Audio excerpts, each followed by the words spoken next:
Oh, what's up guys, Ben here bringing you another video today. Apologies if it seems really dark. I'm recording this at 10:55 a.m. and the weather is awful here in Columbus today. Really, fall has started to, well, fall's been here for a bit. We're starting to get into like quasi winter territory, but I'm making it work. We do this series of videos every year before the season starts. Sort of my season preview series. We kind of pair up each episode. We talk about two teams. I usually like have a common thread. This one be very easy. We'll get to that in a second. Talk about both teams, talk about, kind of how last season went, kind of the roster changes that they made, key things I'm looking forward to this season. I make a prediction. And this episode's a little bit interesting because both teams that I'm going to talk about in this episode, Cloud9 and Los Angeles Guerrillas mates, I don't know, we'll get to that whole thing in a second, but both these teams are basically brand new. It's essentially 7 different players across, the 8 spots on both teams. Has been coaching changes, and they're all kind of linked together of the same thread. And I think from my end, by the end of this episode, hopefully I kind of give you more clarity on which team I think will do the best and which team I think is going to struggle to qualify for champs this year. So let's dive in. All right, so let's start with Cloud9, former subliners.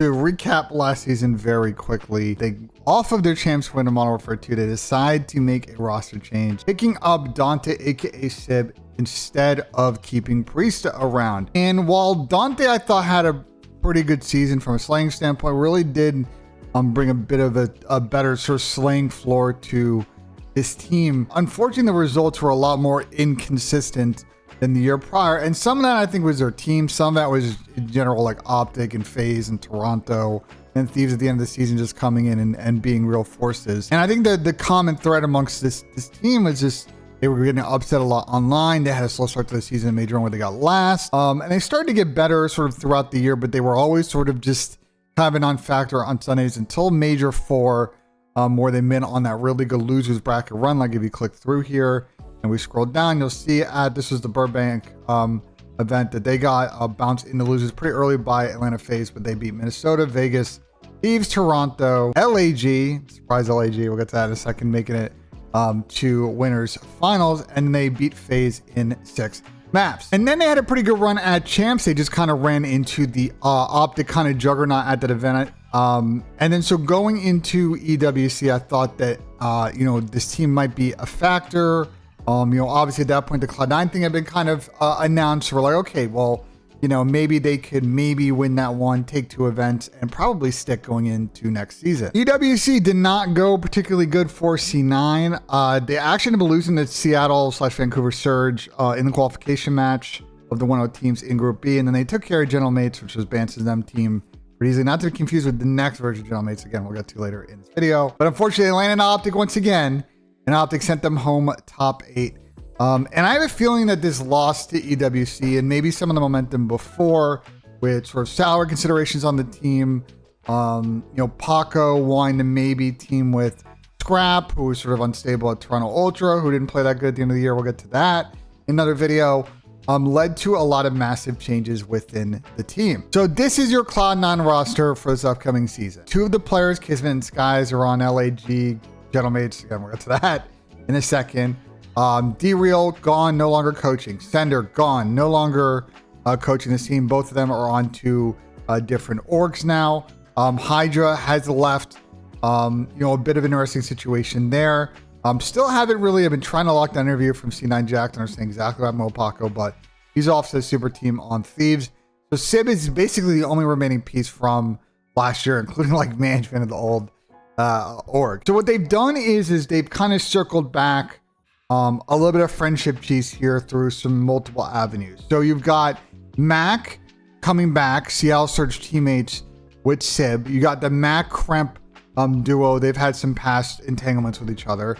You got Dylan Attach, who is friends with Sib. And you got Lamar Accuracy, who's friends with Attach, having teamed with him before. Sib having teamed with him before. Mac having teamed with him before as a coach. So there's a lot of already kind of common thinking and thought process here with this team. And I think there's a decent angle for the squad to be one of those teams that's kind of nipping at the heels of Atlanta FaZe, of Optic Texas, of LA Thieves, of trying to get into that 4th, 5th, maybe even 3rd spot in the league. All right, so a couple of key things with each player I am kind of keeping my eye on. One is, in order for this team to be competitive, Sib has got to play at the level that he played last year. I'm not a huge fan of the player cards, but Breaking Point's still working on their website, so This is kind of the best way to show kind of its full season stats from last year.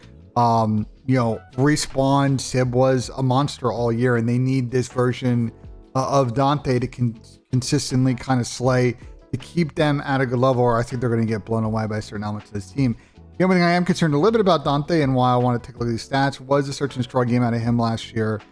In general, the Cloud9 team is a little bit interesting because the rest of the team was actually fairly solid in the game mode. We've talked a lot about Paco's impact in game mode, kind of routes that kids would take, how good of a clutch player Caesar was. But Dante just throughout the year was just in S&D, just kind of mid-pack. I think for this team to really get to where they want to get to, he's going to need to be aggressive because you look at the way that like Dylan Attach plays in search. Dylan is a great island player, but Dante's got to, I think, improve its search and destroy game and be more impactful in this game mode. That's going to be their big shortcoming, or one of their big shortcomings this year. But I expect them again to put up an all-star level Respawn performance because this guy's an absolute beast in those game modes. All right, next up we have Dylan Attach. The key stat I am looking for in Dylan, because you look at these numbers and it's probably one of his better seasons in a while. And again, I should specify with the Dante thing, this is a land only card. The one thing I'm a little concerned about looking at last year is you see that hill time per 10 sitting at about 54 seconds. Now, compared to most ARs last year, that is actually pretty low. And I'm very curious, again, because this game just came out. I haven't really watched a ton of scrims and seen if this is a real AR soaker situation on some of these hills. I would assume not, because there's a number of hills like Stage Hill on Red Card and some of the hills on Protocol where you want your ARs kind of out of the hill and sort of covering lanes. But there are a couple where you probably want your ARs soaking, your subs pushing out. And I think Dylan's going to need to increase his hill time a little bit. My guess is the way that this team is going to play, you're going to not want Dante to soak kill. You're not going to want Kremp to soak kill. So that role is going to fall to Dylan Attach. The role is going to fall to Mackenzie, aka MacMelt. So hoping to see Dylan increase that Heartbreak hill time a bit. You see the rest of the stats. I think if Dylan just kind of plays the way he played last year from a slang standpoint as a safety blanket, I think they'll be thereabouts throughout the year. I'm going to keep moving here pretty quickly. Kremp just needs to keep up this sort of pressure and the sort of continuous improvement in performance he did throughout last year. If you kind of look at sort of, and I can't really show you, unfortunately, breaking points here and stuff, but you can kind of see that, the Heartbreak KD was pretty consistent throughout the last couple of events for Mac, and the control was up and down. But what I like to see from from Kremp, how well he played search at Esports World Cup. And Kremp can be this aggressive impact player, getting a lot of first bloods, averaging just under 0.9 kills a round. So basically at that mark of getting a kill per round. His impact is really good. Want to see him improve these entry numbers for them to be like really, really elite, and kind of where he's at sometimes in Respawn. You saw it in series that they came short in at EWC, at Champs, where they bowed out of the tournament. He was at times sort of a non-factor in his respawns. He gets kind of blown away. But I really like this as an opportunity for him to really continue to develop and kind of be potentially the next step in an SMG player. So we'll see what he does. But it was a pretty solid season for him last year, and want to see him build on that. This is the biggest X factor on this team. I think it is so obvious that we just don't know what version of Mackenzie Melt Max we're going to get. We didn't see him play at all last year when he was dealing with some issues kind of in his life, and he's back now. And we've seen the Mac at his best. In Modern Warfare 2019, he was an absolute beast. But then the 2 years after, when he moved to Seattle Surge, they kind of put him in this sort of gap-filled sort of OBJ role, and it didn't lead to consistent results. These were his full year stats in 2023. So last year, that Seattle Surge team was together, and as you can see, these are very pedestrian. He really struggled mightily in S&D. The whole team was pretty terrible in Surge. You see in the Respawn, he was poor. I just don't want to use these as like kind of a benchmark, because I just don't really know how he's going to play with this squad. But if it's the same level of performance at a Mac, you're going to see the same problems at that Seattle team. They're just going to kind of ping pong back and forth, up and down in different results. But if he can be more of a primary slayer, more of an impact player map to map, I think this C9 team can go places. All right, let's do a little bit of a schedule look for C9, and then we'll give you my final thoughts. So first 4 matches for C9 are very interesting. Thieves and Optic on the first weekend, Saturday and Sunday. So it's going to be really hard to see C9 steal but a result here. But if they can go 1-1, that'll be really good. And then they got Minnesota and Carolina. So unfortunately for C9, they're one of the teams I think they got kind of screwed for the Major 1 minor tournament because of the seeding and the way the schedule works. If they could somehow go 2-2 here or 3-1 is a W. I think 1-3 is definitely a possibility as well. But it clears up after that. LAG, Miami, and Atlanta face. So for Cloud9, they have their first split and their last split, as you see here, where they have Vegas, Toronto, FaZe, Miami, and Thieves, or where they play the top 3 teams. The other 2 splits, once again, I don't know. This is so weird with the scheduling, bro. Major 3, they play Optic and LA Thieves again, first 2 matches. Like, bro, like, what are we doing here? But you see, then they got Minnesota, Boston, Vancouver, so winnable there. And then the second stage is Toronto, Vancouver, Vegas, Boston. So Toronto will be a team that's at their similar level, but the next 3 I think are very winnable. LAG, Carolina, again, very winnable, in Atlanta face. So I think if you're a Cloud9 fan, major 2 online qualifiers should be theoretically your best online split. The last split is definitely hard, so hopefully C9 is not in a position where they're fighting for champs, because this can be a really tough split. My prediction for C9 this year, I think is going to be a little bit similar to Thieves of last year. It's just the question for me is, are they going to peak, and when are they going to peak? Because last year Thieves peaked at the end of the year, and we saw that with a final appearance at EWC. With Cloud9, they didn't look too bad at the case on land, but they got kind of blown away by Slaying. But I don't want to take too much away from the case on land.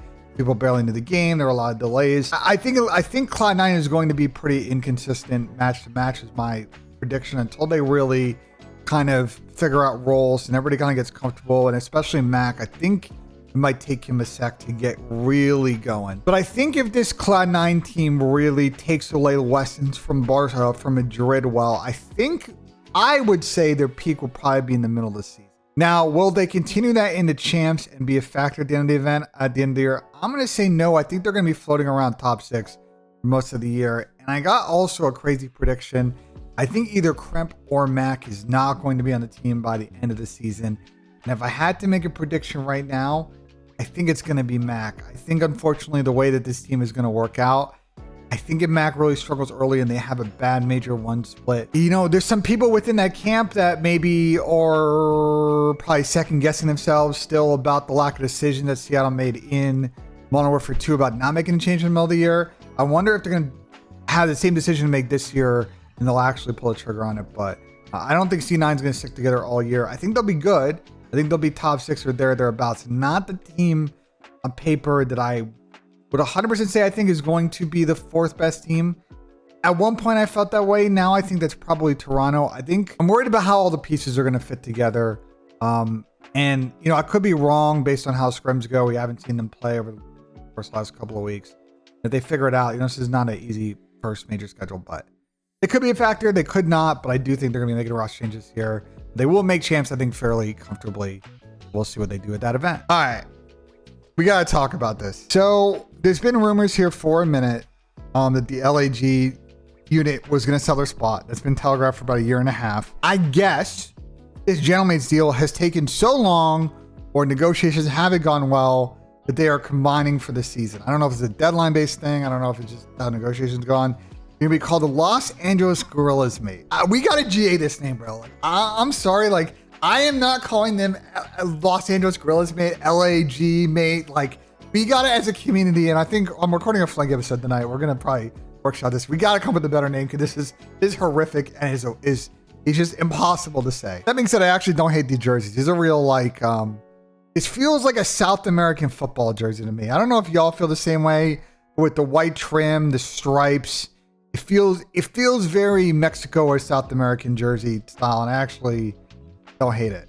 I just hate the name. The name sucks. That crest is kind of cool though. I don't know if you guys see this crest on this league jersey. It's kind of cool. I guess they have Aldi as a sponsor. That's kind of lit. But yeah, hopefully this is a 1-season thing, and then it could be called Los Angeles Gentlemates or whatever they're going to stick with. And this is what Jake Hale said in regards to this. He said, "I believe this is due to certain things not being signed off in time, hence why season announcement was delayed. And of course, the LAG skin being added to Black Ops 6. So there you go. We'll kind of dig in and try to get more info on this for you guys going forward. Anyway, so completely different team last year from LAG. You see that they basically overhauled the whole squad from Modern Warfare 2. And, this was always going to be a bottom of the barrel team last year. They really didn't play that way. I would say the effort given by that squad last year was commendable by both the coaching staff, who some of them were working for free, and from the players as well. They did make one roster change in the middle of the season by dropping Assault for Flames. But as you see here, they had a top 3 at Major 4, where they got kind of blown over on Sunday, but got top 8 at champs. They actually qualified for champs, which is nice. They got a couple of top 6s in the beginning of the year. They were actually very serviceable on land. So I think that team gave it a good effort. They were just never really good enough to get to the sort of next level of things. They kind of blew that team up. A number of those players are in like Minnesota or in Challengers and coach staffs, different places anyway.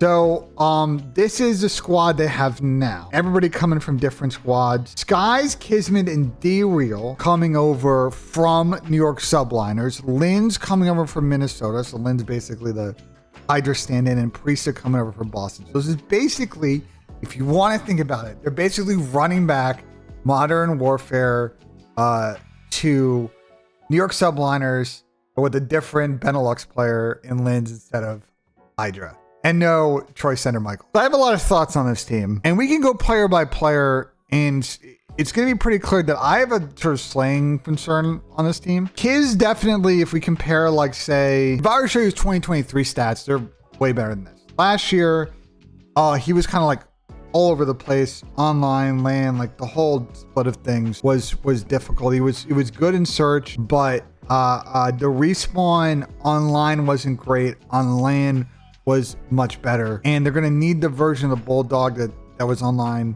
that was on LAN last year online. Otherwise, it's going to be similar issue, would not worse than what happened with Subliners last year. They got upset a lot. This team will just lose because they don't have that slaying floor. Now you would think the slaying floor would come from Lynn's, who had a very good start to the year. Major 1, Major 2. I mean, those are great numbers for a rookie, but as Minnesota started to tail off, you see in the middle of the season, he really struggled. And then was really good at hardpoint, even though Minnesota got bounced instantly at EWC, but really struggled in the other game modes. So his like overall card here is not like too terrible on the face of it, but the context of it, I think is important. That he had a very like up and down year last year, and we need to see the version of him in Major 1 because what he was doing at the end of the season was both not productive and not very good. And if he isn't making plays for the win throughout this year, they're going to have a huge problem with their aggressive, just their sub duo in general. We just highlighted Kiz. They're gonna have a similar issue with Lynn's. I think for C0 was a pretty average year. You see the damage numbers were very poor last year. The kill numbers were not as good as past years, but he was a very clutch search player. I expect these numbers to rebound a little bit more just because he's not really having to fight for power positions with Sib, and I think the way this game plays is going to be really good for like a very good post-up finesse AR like Skies can be at times when he wants to be annoying. So I expect a rebound here, but he's got to provide a little bit more of a floor than he did last year at Subliners. Again, same common thread. If these guys are not all clicking with slaying, I just think that this team's going to get bowled over shooting back, and as disciplined and as structured as they can be in understanding COD, like they're just not going to be able to keep up with people in the slaying standpoint. And to me, that is why the Preston pickup's so interesting, because they're running back Chem, but this is probably arguably one of Priest's like worst seasons since, well, Vanguard, basically. I don't know what to expect from Preston at this point. He's just massively inconsistent. And even during that Modern Warfare 2 season, map to map, he was also insanely inconsistent as well. And these stats are awful, but Boston in general is just awful. And you see like, there's just some stuff to like here, but just need to see a total rebound. We didn't see, if I pull up all the cards from last year, you see that like he didn't have that bad of a major, I scroll over here. You see he didn't have that bad of a Major 1 split, but you see the rest of the events were horrible compared to say, the season prior, which these numbers really weren't that bad. I mean, he was fourth fiddle on this team, and he was a plus player in respawn, kind of amp player in search, but this worked because they were like nasty and won a bunch of tournaments. But he's gonna need to play better on this team, where I think likely they will be leading to roster change. So let's talk schedule for this team. I actually think that this is one of the teams that got a very good schedule draw this year. Again, you guys know my thoughts of this. Insane, but here is their first split. First 2 matches, Minnesota, Carolina, very winnable matches. Minnesota, young team, probably going to be pretty not disciplined. That's a winnable match. Carolina, probably the opposite, but I think that Carolina team's just going to play greatest series all year. So there's a good chance that we could be very high on Gentlemates after the first weekend. Then they're going to come back down to earth because they got to play Thieves and Optic. So those are 2 L's. And they come back and they play Cloud9 in Toronto, which is real tough, and then Vegas. So I think if you're LAG, you have to start the season strong here. You got to get a result in these first 2 matches and beat up on Vegas. That should be 3 wins, and then you got to find 1 in these 4 to make winners bracket, because I don't think 3 and 4 is going to be enough to do it. Next, what they have: Boston, Miami, Vancouver. So that's favorable-ish there. Cloud9, Vegas, again, very favorable. And then they finish up with FaZe, Texas. So if they can, just like we talked about with Cloud9, if they can start off this major 2 split good, I think they can make, winners bracket there. And then actually, by the way, I should back up. 2 and 2 should be enough to get potentially in the mix for quality seeding for the Major 1 tournament. I just don't know what the cutoff is going to be for the 4th spot for a bye in that single M tournament, but 2 and 2 is probably worth than that. Major 3 split: Carolina, Vancouver, Boston. Okay, once again, very favorable. Then Thieves, Toronto. You're seeing a theme here. Now the schedule's wrong. They didn't there isn't a lot of mixing of matches here, which I kind of have an issue with. I'm not saying the scheduling is lazy. I'm just saying, looking at both of the teams we looked at today, I've been like, why is every split the same kind of structurally? And then their last split: Miami, Minnesota. Again, favorable. FaZe, Optic, not that favorable, and they finish off of Boston. So I would say for LAG, they avoid any splits where they play FaZe, Thieves, and Optic all in the same split.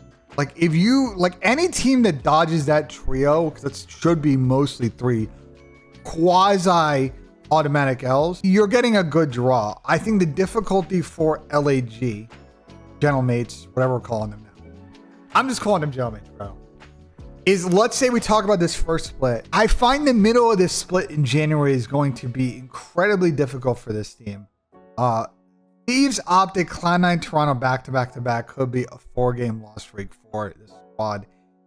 And unfortunately, on paper, as much as you're running back the friendship vibes, LAG's org has done this, and what happens is the vibes get chalked early because they get blown away on the map. And unfortunately, I feel like for this team, that's what's going to happen here. They might be a great team that knows how to manage land and maybe make a little bit of losers bracket run.